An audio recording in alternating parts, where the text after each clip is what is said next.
محمد بن سیرین نے حضرت ابو ہریرہ رضی اللہ عنہ سے انہوں نے نبی صلی اللہ علیہ وآلہ وسلم سے روایت کی، آپ صلی اللہ علیہ وآلہ وسلم نے فرمایا، صرف 3 بچوں کے سوا پنگوڑے میں کسی نے بات نہیں کی۔ حضرت عیسیٰ بن مریم اور جریج کی گواہی دینے والے نے۔ جریج ایک عبادت گزار آدمی تھے، انہوں نے نوکیلی چھت والی ایک عبادت گاہ بنا لی۔ وہ اس کے اندر تھے کہ ان کی والدہ آئی اور وہ نماز پڑھ رہے تھے تو اس نے پکار کر کہا، جریج۔ انہوں نے کہا، میرے رب، ایک طرف میری ماں ہے اور دوسری طرف میری نماز ہے۔ پھر وہ اپنی نماز کی طرف متوجہ ہو گئے اور وہ چلی گئی۔ جب دوسرا دن ہوا تو وہ آئی، وہ نماز پڑھ رہے تھے۔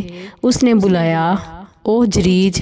تو جریج نے کہا، میرے پروردگار، میری ماں ہے اور میری نماز ہے۔ انہوں نے نماز کی طرف توجہ لی اور وہ چلی گئی۔ پھر جب اگلا دن ہوا تو وہ آئی اور آواز دی، جریج۔ انہوں نے کہا، میرے پروردگار، میری ماں ہے اور میری نماز ہے۔ پھر وہ اپنی نماز میں لگ گئے تو اس نے کہا، اے اللہ، بدکار عورتوں کا منہ دیکھنے سے پہلے اسے موت نہ دینا۔ بنی اسرائیل آپس میں جریج اور ان کی عبادت گزاری کا چرچا کرنے لگے۔ وہاں ایک بدکار عورت تھی جس کے حسن کی مثال دی جاتی تھی۔ وہ کہنے لگی، اگر تم چاہو تو میں تمہاری خاطر اسے فتنے میں ڈال سکتی ہوں۔ کہا تو اس عورت نے اپنے آپ کو اس کے سامنے پیش کیا، لیکن وہ اس کی طرف متوجہ نہ ہوئے۔ وہ ایک چرواہے کے پاس گئی جو دھوپ اور بارش میں ان کی عبادت گاہ کی پناہ لیا کرتا تھا۔ اس عورت نے چرواہے کو اپنا آپ پیش کیا تو اس نے عورت کے ساتھ بدکاری کی اور اسے حمل ہو گیا۔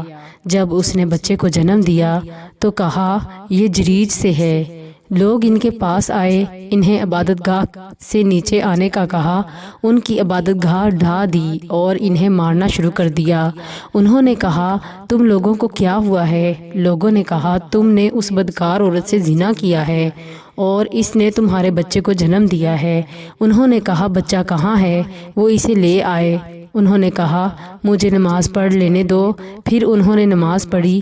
جب نماز سے فارغ ہوئے تو بچے کے پاس آئے، اس کے پیٹ میں انگلی چبوئی اور کہا، بچے، تمہارا باپ کون ہے؟ اس نے جواب دیا، فلاں چرواہا۔ آپ نے فرمایا، پھر وہ لوگ جریج کی طرف لپکے انہیں چومتے تھے اور برکت حاصل کرنے کے لیے ان کو ہاتھ لگاتے تھے، اور انہوں نے کہا، ہم آپ کی عبادت گاہ سونے چاندی کی بنا دیتے ہیں۔ انہوں نے کہا، نہیں، اسے مٹی سے دوبارہ اسی طرح بنا دو جیسی وہ تھی۔ تو انہوں نے ویسے ہی کیا، اور ایک بچہ اپنی ماں کا دودھ پی رہا تھا۔ وہاں سے ایک آدمی عمدہ سواری پر سوار خوبصورت لباس پہنے ہوئے گزرا تو اس بچے کی ماں نے کہا، اے اللہ، میرے بیٹے کو ایسا بنا دے۔ بچے نے پستان یعنی دودھ چھوڑا، اس آدمی کی طرف رخ کیا، اسے دیکھا اور کہا، اے اللہ، مجھے اس جیسا نہ بنانا۔ پھر اپنے پستان یعنی دودھ کا رخ کیا اور دودھ پینے میں لگ گیا۔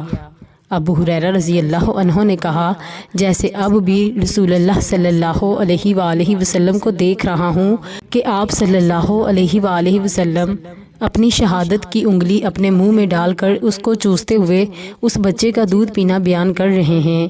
آپ نے فرمایا، پھر لوگ ایک لونڈی کو لے کر گزرے، وہ اسے مار رہے تھے اور کہہ رہے تھے، تو نے زنا کیا، تو نے چوری کی، اور وہ کہہ رہی تھی، مجھے اللہ کافی ہے، وہی بہترین کارساز ہے۔ اس بچے کی ماں کہنے لگی، اے اللہ، میرے بیٹے کو اس کی طرح نہ بنانا۔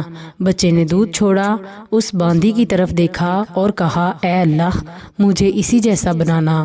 یہاں آ کر دونوں ماں بیٹے نے ایک دوسرے سے سوال اور جواب کیا۔ وہ کہنے لگی، میرا سر منڈے بہت اچھی ہیت کا ایک آدمی گزرا، میں نے کہا، اے اللہ، میرے بیٹے کو اس جیسا بنانا، تو تم نے کہا، اے اللہ، مجھے اس جیسا نہ بنانا۔ پھر لوگ اس کنیز کو لے کر گزرے، اسے مار رہے تھے اور کہہ رہے تھے، تو نے زنا کیا ہے، تو نے چوری کی ہے۔ میں نے کہا، اے اللہ، میرے بیٹے کو اس جیسا نہ بنانا، تو تم نے یہ کہہ دیا، اے اللہ، مجھے اس جیسا بنانا۔ اس بچے نے کہا، وہ شخص دوسروں پر ظلم ڈھانے والا جابر تھا، اس لیے میں نے کہا، اے اللہ، مجھے اس طرح نہ بنانا۔ اور یہ عورت جسے لوگ کہہ رہے تھے تو نے زنا کیا، حالانکہ اس نے زنا نہیں کیا تھا، اور تو نے چوری کی حالانکہ اس نے چوری نہیں کی تھی، اس لیے میں نے کہا اے اللہ مجھے اس طرح پاک باز بنانا۔ صحیح مسلم حدیث نمبر 6509۔